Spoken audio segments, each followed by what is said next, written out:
So I just finished watching A Taste for Armageddon. This was a really ambitious episode, and I liked it for the most part. Basic premise is Kirk, Spock, and random red shirts beam down to a planet to investigate what's going on because this planet is under some sort of quarantine. Nobody's supposed to visit it. They have an ambassador on board the Enterprise.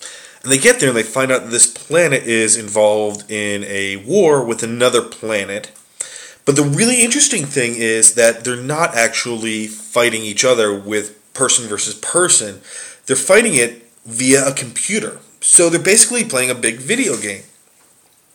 But people still die. And this is the thing, is that when they calculate all this stuff through the computer and they figure out how many people would have died in the actual fight, then they actually kill that number of people on their own side. People willingly volunteer themselves to be disintegrated. Really great premise. I love that idea. But like I said, it was really ambitious, and I don't think they followed through with everything. Didn't feel like the stakes were high enough for the crew. It would have been nice to have seen some people actually get killed in this process. Not that I'm looking for violence and blood and gore or anything like that, but I didn't feel like the stakes were there. They just talked about it. And that's one of the big things you hear a lot of filmmakers talk about, and film students and film historians and critics and everything like that, is show, don't tell. And this was an episode that was all tell. There wasn't any showing. We never saw the enemy, which I was fine with. Again, that kind of goes back to the old thing with the first time we meet the Romulans. And, it had come out of this war of 100 years ago, but they never saw the Romulans. I was totally fine that we never got to see the enemy they were fighting, because it didn't really matter who they were fighting. So, that was fine.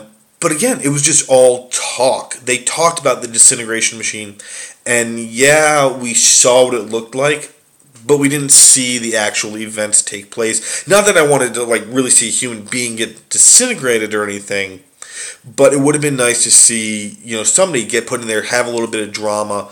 Very much the way they handled the execution scene in a movie like Equilibrium. Like that movie, hate the movie, whatever. I thought the execution scene in that movie was really well done. So something along those lines.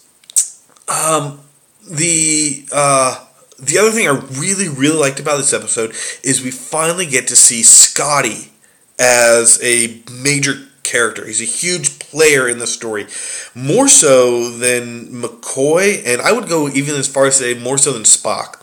Spock spouts exposition like he does in a lot of stuff, and that's about it. Scotty is now in charge of the Enterprise while Kirk and crew are down below, and he basically tells this ambassador who's trying to take over the ship, screw you, dude, you're not taking over, we lower our shields, we're going to get destroyed because the planet's trying to blow up the ship and whatnot. Scotty really pulls through, and he's a tough guy in this episode. Not that he's punching anybody, but his attitude. I really like that. Great character. Really great character. And I can't wait to see what else they do with him. So that's what I have to say on this episode. I'm going to give it, I'll give it a B. The storytelling, really interesting, but not enough follow through. This would be an episode I would personally like to see, maybe somebody revisit it at another time, or another show take this concept and make it a little darker, make it a little bit more intense, something along those lines. That would be really, really cool, because it is a really great premise, and I just feel like there could be so much more. So anyway, that's all I'm going to say about this episode, and I will see you guys later.